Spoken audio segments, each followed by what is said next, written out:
हाय मेरे प्यारे दोस्तों। तो कैसे हैं आप सभी?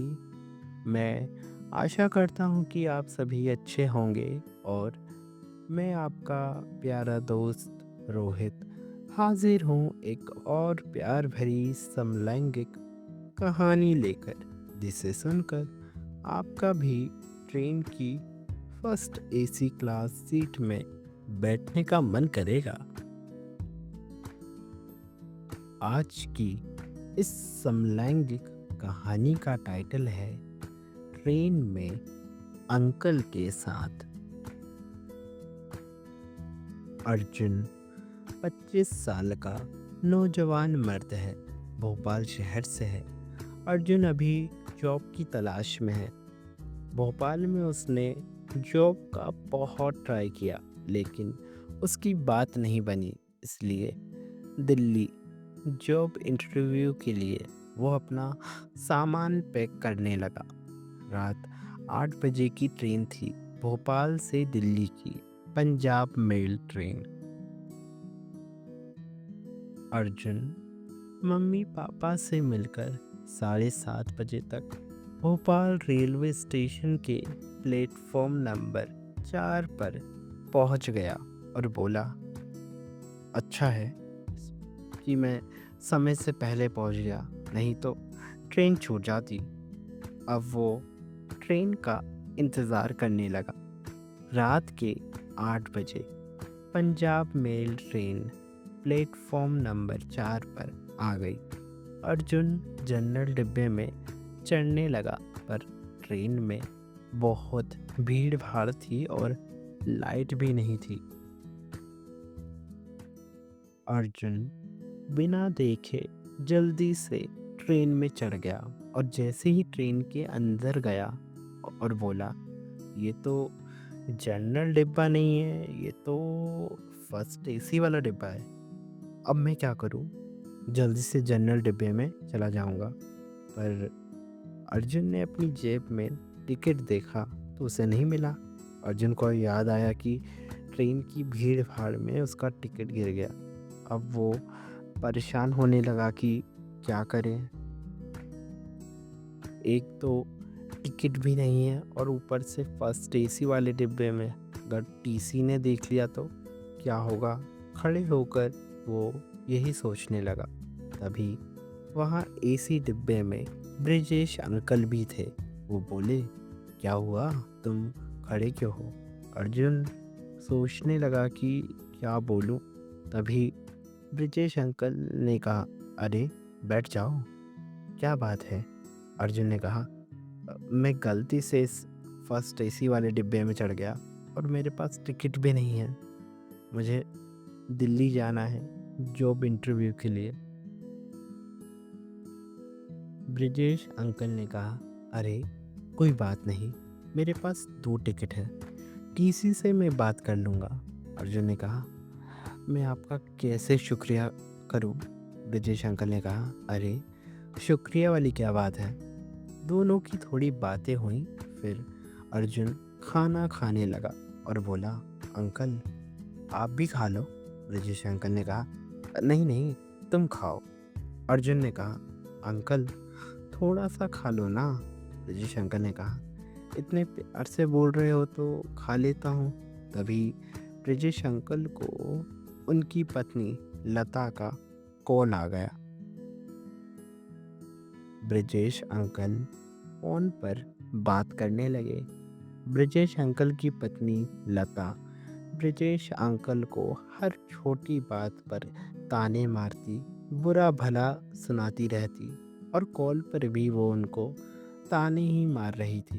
ब्रिजेश अंकल का मुंह ही उतर गया था और कॉल कट करके वो वॉशरूम जाकर अपना मुंह धोने लगे और ट्रेन के गेट पर जाकर खड़े हो गए। अर्जुन भी ब्रिजेश अंकल के पीछे पीछे गया और बोला, क्या हुआ अंकल, आप यहाँ क्या कर रहे हैं? ब्रिजेश अंकल ने कहा, अरे कुछ नहीं, बस ऐसे ही, बस मूड ऑफ है। और ट्रेन की स्पीड बहुत तेज हो गई।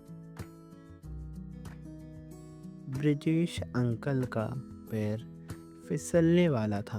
तभी अर्जुन ने अपनी बाहों में ब्रिजेश अंकल को संभाल लिया और कहा, अंकल आप ठीक तो हो ना? ब्रिजेश अंकल ने कहा, हाँ मैं ठीक हूँ। अच्छा है तुमने मुझे संभाल लिया, नहीं तो मैं गिर जाता।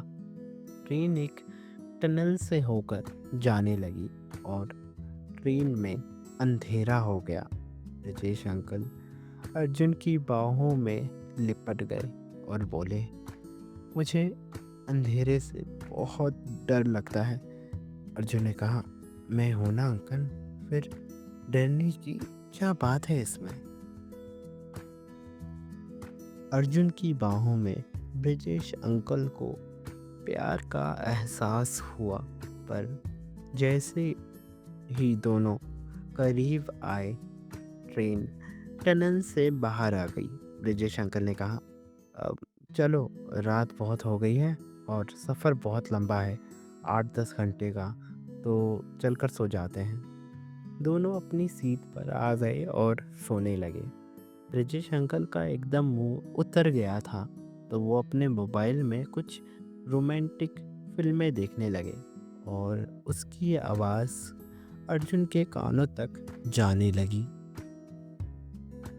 अर्जुन सोचने लगा कि अंकल ये कौन सी फिल्म देख रहे होंगे।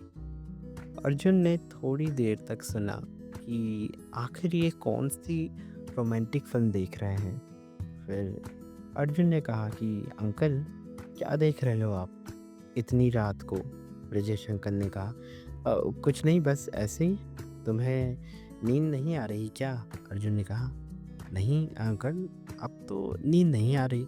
तभी ब्रिजेश अंकल को उनकी पत्नी लता का कॉल आ गया और फिर से लता ब्रिजेश अंकल को सुनाने लगे। अब ब्रिजेश अंकल का मुंह एकदम रोने जैसा होने लगा।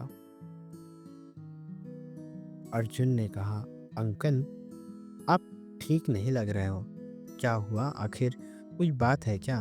ब्रिजेश अंकल ने कहा, नहीं, कोई बात नहीं है, तुम सो जाओ। ब्रिजेश अंकल ने लाइट ऑफ कर दी और पर्दा लगा दिया और ब्रिजेश अंकल रोने लगे। अर्जुन ने कहा, अंकल आपने कुछ खाया नहीं है? ब्रिजेश अंकल ने कहा, नहीं, मुझे नहीं खाना। अर्जुन ने कहा, अंकल मेरे पास केले हैं, आप केले खा लो। ब्रिजेश अंकल केले खाने लगे और अर्जुन ब्रिजेश अंकल के थोड़े करीब आया और उनके आंसुओं को पोंछने लगा। एसी की ठंडी ठंडी हवा चलने लगी और प्यार का माहौल बन गया। अर्जुन और ब्रिजेश अंकल के बीच की सारी दूरियां खत्म होने लगी। सुबह ब्रिजेश अंकल अर्जुन की तरफ देखे और बोले, तुम बहुत अच्छे हो, बहुत प्यारे हो। रात को तुमने मुझे बहुत अच्छे से संभाल लिया, मेरा अकेलापन दूर कर दिया तुमने।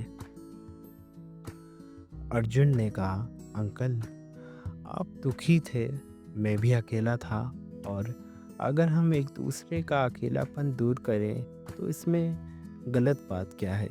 ब्रिजेश अंकल ने कहा, एक काम करो ना तुम, अपना मुझे मोबाइल नंबर दे दो। अर्जुन ने अपना मोबाइल नंबर दे दिया और फिर दिल्ली स्टेशन आ गया। अर्जुन स्टेशन पर उतर गया और ब्रिजेश अंकल उसे प्यार भरी मुस्कान देने लगे और ये समलैंगिक कहानी यहीं खत्म हुई। दोस्तों, आपको ये समलैंगिक कहानी कैसी लगी हमें कमेंट में ज़रूर बताएं, और आपने अगर ब्रिजेश अंकल की तो पंजाबी कड़क मर्द वाली कहानी नहीं सुनी है तो उसे ज़रूर सुने, और कहानी अच्छी लगी हो तो लाइक करें, शेयर करें अपने प्यारे दोस्तों के साथ, और हमारे यूट्यूब चैनल गे लव स्टोरी 2.0 को सब्सक्राइब करना ना भूलें। Thanks for watching. Love is love.